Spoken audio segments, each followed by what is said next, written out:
நீங்க தானா? எப்ப வந்தீங்க? இப்பதான் வந்தேன். அப்படியா? அப்பா இல்ல. ஏதோ பொதுக்கூட்டமா வெளியே போயிருக்காரு. அப்ப வர்றதுக்கு ரொம்ப நேரம் ஆகும்னு சொல்லு. சொல்ல முடியாது, திடீர்னு வந்தாலும் வந்துட்டு வாரு.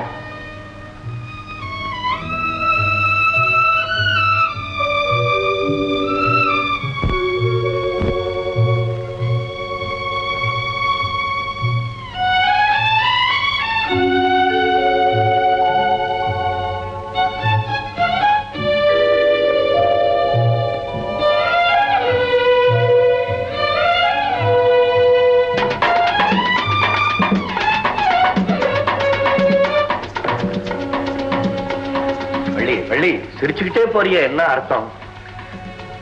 ஒண்ணு இல்லையே. நான் மறுபடியும் சிரிக்கிறிய?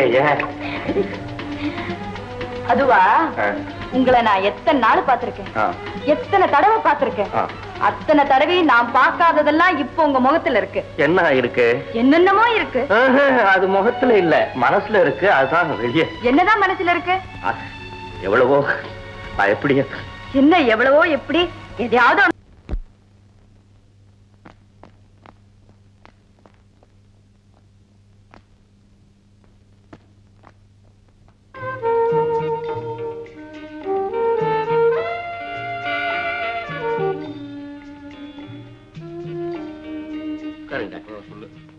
டாக்டர், இந்த ஜோசியம் ஜாதகம் இத பத்தி நீங்க என்ன நினைக்கிறீங்க? எனக்கு ரொம்ப நம்பிக்கை உண்டு. ஆனா அதை நினைச்சு நான் கவலைப்படுறதே கிடையாது. குழப்பறீங்க இல்ல, தெளிவா சொல்லு. பாரு, ஜோஷ் என்ன சொல்றான், பாருப்பா, உன் ஜாதகப்படி இன்னென்ன தேதியில உனக்கு என்னென்ன ஆபத்து வருதுங்கிறான். அந்த ஆபத்தை நம்மளால தடுத்து நிறுத்த முடியுமோ? முடியாது. அதனால முடியாத விஷயத்தை நினைச்சு மோதிட்டே இருந்தா அர்த்தம். மோதுறதாவது எனக்கு பயமா இருக்கு டாக்டர். அதான் பயப்பட வேண்டான்ற. பாரு, ஜோஷ் என்ன பண்ணும், ஆளை பயமுறுத்தும். பயம் மனுஷனை கொண்டுடும். ஆமா, பாரதியார் என்ன சொன்னாரு? அச்சத்தால் நாடெல்லாம் தளர்ந்து போகும். என்ன அர்த்தம்? பயந்தா போயிடுவேன். ஜோஷத்தை நினைச்சு பயப்படுறவையா? பயப்படாத. நான் ஒரு சின்ன கதை சொல்றேன் கேளு. என் கசின் பிரதர் ஒருத்தன் ஹைகோர்ட் ஜட்ஜா இருந்தான். அவங்ககிட்ட யாரோ ஒரு ஜோஷம் போய், நீ ஜட்ஜாக இருந்தா பெருமனை சம்பாதிக்க முடியாது, உன் ஜாதகப்படி எக்ஸிபிஷன் கான்ட்ராக்ட் எடுத்தியானா ஒரே வருஷத்துல எங்கேயோ போடி வேண்டாம். இந்த பையனை நம்பி உத்தியோகத்தை ராஜினாமா பண்ணி எக்ஸிபிஷன் கான்ட்ராக்ட்ல இறங்கணும். இறங்கினவன் தான் இன்னும் கரை ஏறவே இல்லை. ஐயோ, பினிஷ்.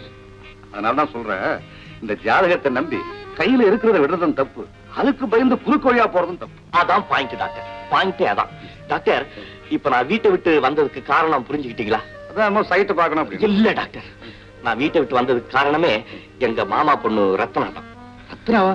ஆமா டாக்டர். டாக்டர், நான் சின்ன பிள்ளையில இருந்து வள்ளியை காதலிச்சேன். கல்யாணம் ஆகிறதுக்கு முன்னாலே சீமைக்கு போயிட்டேன். சீமைக்கு போயிட்டு வந்த உடனே கல்யாணம் ஆகி போச்சு.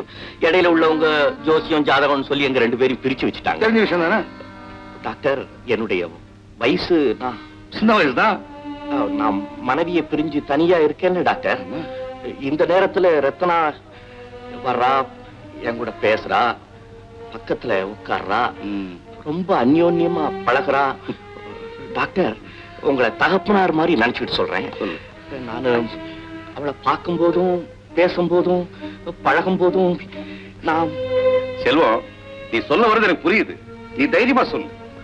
டாக்டர், நான் நினைக்கிறதுலாம் தப்புன்னு எனக்கு தெரியுது. என் மனைவி இருக்கா, அவளுடைய ஞாபகம் அடிக்கடி வந்துருது. இருந்தாலும் ரத்னா இவ்வளவு க்ளோஸா மூவ் பண்ணும் போது நான் என்னுடைய மிருக இச்சை என்ன டாக்டர்? செல்வம், மறுபடியும் சொல்றேன், இப்ப என் குடும்ப சமாச்சாரம் சொன்னேன்ல, அவன் ஜாதகத்தை நம்பி குறுக்கு வழியில போனா பரவாயில்ல. அவன் ஆம்பளை, பிசினஸ், இது பொண்ணு ஃபேமிலி அஃபேர். நீ ரத்னா ஏதாவது அப்புறம் சரி பண்ண முடியுமா? அதனாலதான் சொல்றேன், என்னைக்கும் நேரான வழியில போ. Go straight.